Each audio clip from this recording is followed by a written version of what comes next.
जय श्री राम। मैं आज एक कथा के माध्यम से आपको एक बात बताना चाहूँगा। यह कथा है जब भगवान शिव माता पार्वती को सुना रहे थे कि प्रभु श्री राम का जन्म कितनी बार हुआ और क्यों हुआ। उसमें एक प्रसंग आता है जब एक बार भगवान नारद ने प्रभु श्री हरि को श्राप दिया।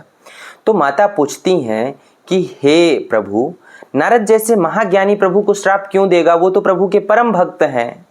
तो भगवान शिव कहते हैं कि बोले बिहसी महेश तब, ज्ञानी मूढ़ न कोय, जहि छन रघुपति करहि जस, सो तिहि छन तस होय। भगवान शिव कहते हैं कि हे उमा, कोई भी व्यक्ति ज्ञानी और मूर्ख नहीं होता। जिस भी व्यक्ति को भगवान जिस क्षण जैसा कर देते हैं वह व्यक्ति उस क्षण वैसा हो जाता है। इसकी कथा यह है कि एक बार नारद तपस्या करने के लिए बैठे और जब इंद्र ने देखा कि नारद कठोर तपस्या कर रहे हैं तो उसने कामदेव को भेजा कि ये तपस्या करके हमसे हमारा राज्य छीन लेंगे। ये ठीक उसी प्रकार है जैसे एक कुत्ता किसी शेर को देखकर अपना हाड़ लेके भागता है कि कहीं यह शेर मुझसे यह हाड़ ना छीन ले। और नारद तपस्या कर रहे थे, कामदेव गए पर उनकी तपस्या को भंग नहीं कर पाए। तो कामदेव के मन में डर हो गया कि अगर मुनि उठे और इस बात को जाने तो वो मुझे श्राप दे देंगे, और इसलिए जाके उनके चरण को पकड़ लिए। तो नारद सहज स्वभाव के मुनि व्यक्ति, उन्होंने कामदेव को क्षमा किया और जाके सारे देवताओं से बताया कि मैंने कामदेव पर विजय प्राप्त कर ली, काम मेरे मन में काम को उत्पन्न नहीं कर सका।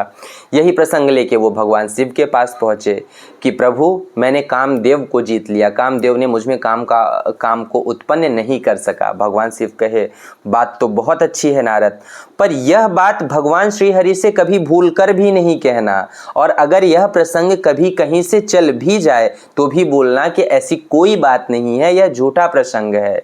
और यह उनको समझा के नारद जी को प्रभु ने समझाया। पर नारद जी को लगा कि ये मुझसे जलते हैं और इनसे मेरी अचीवमेंट देखी नहीं जा रही है, और इस बात को वह सोचते हुए चले प्रभु के धाम में भगवान श्री हरि के यहाँ और गए। तो भगवान श्री हरि ने पूछा, क्या बात है नारद, आप तो बहुत समय बाद आए इस बार।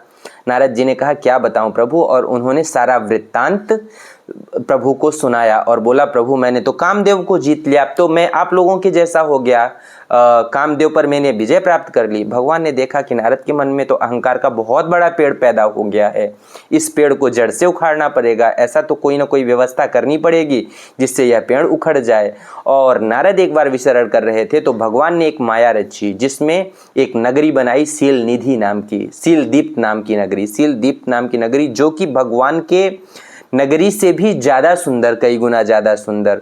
उस नगरी में रहने वाले पुरुष, नारियाँ, घोड़े, हाथी, सब कुछ, मतलब चारों तरह से ऐश्वर्य, सुख, समृद्धि, और पुरुष स्त्रियां इतने सुंदर कि देख के काम भी उन पर मोह जाए, इस तरह की सुंदरता। नारद उधर से गुजर रहे थे, उन्होंने राजकुमारी को देखा और उसकी सुंदरता पर वह मोहित हो गए। देखिए अब यहाँ पे वही नारद जो कह रहे थे कि मैं कामदेव को जीत लिया हूँ, वही नारद अब एक स्त्री पर मोहित हो रहे हैं। और जब वह मोहित हो गए तो उन्होंने कहा कि अब इस स्त्री से मुझे विवाह करना है। विवाह कैसे होगा, क्योंकि विवाह तो तभी हो सकता है जब मैं बहुत सुंदर हूँ, और सुंदर कौन है, सुंदर तो श्री हरि हैं।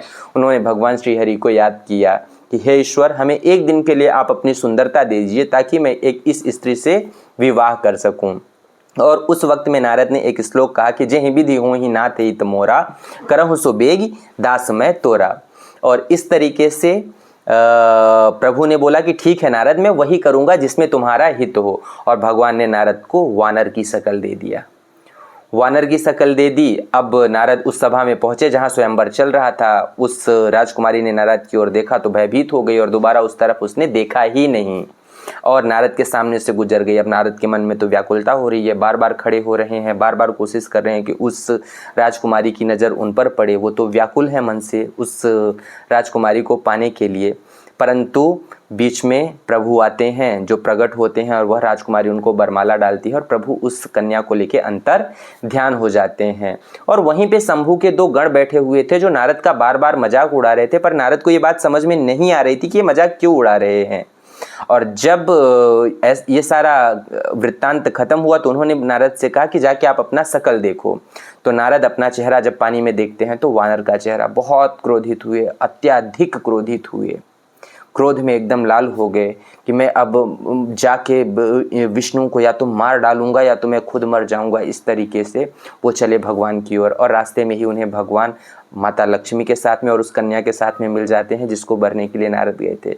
देखकर नारद का क्रोध और बढ़ गया कि आप ईर्ष्यालु हो, आप जो है कपटी हो, छली हो, आपसे किसी की खुशी देखा नहीं जाती। समुद्र मंथन में विष भगवान शंकर को पिला दिया, खुद तो लक्ष्मी को ले लिया और खुद सामंतक मणि ले ली। आपसे किसी की खुशी देखी नहीं जाती। मैं आपको श्राप देता हूं कि आपका मनुष्य का जन्म होगा और इसी वानर से आपको मदद लेनी पड़ेगी। और इस तरह से श्राप दे दिया। तो प्रभु ने जो माया नारद के ऊपर फैलाई थी उस माया को वापस समेट लेते हैं। और जब नारद की बुद्धि खुलती है तो उनको लगता है ये क्या हो गया, मैंने ये क्या कर दिया, मैं भगवान श्री हरि को श्राप दे दिया। और वह भगवान श्री हरि के चरणों में गिर पे। भगवान बोलते हैं कि नारद कोई बात नहीं, तुमने वही किया जो मैं चाहता था। और इसी प्रसंग में भगवान श्री शिव कह रहे हैं माता पार्वती से कि बोले बिहसि महेश तब ज्ञानी मूढ़ न कोय, जेहि छन रघुपति करहि जस सो तिहि छन तस होय। तो प्रभु जिस भी व्यक्ति को जिस प्रकार की बुद्धि देते हैं और जिस भी व्यक्ति के लिए जिस क्षण में जैसा करते हैं ना, उस व्यक्ति के साथ में उस क्षण में वैसा होता है। इसमें उसका अपना कोई नियंत्रण नहीं होता। इसलिए व्यक्ति को अपने समस्त कार्यों को प्रभु के चरणों में अर्पित करके ही करने चाहिए और हमेशा उनके आशीर्वाद और उनके बताए हुए मार्ग का अनुसरण करना चाहिए। मैं आशा करता हूँ कि यह कथा आपको अच्छी लगी। अगर अच्छी लगी तो इस चैनल को सब्सक्राइब जरूर करना। जय श्री राम।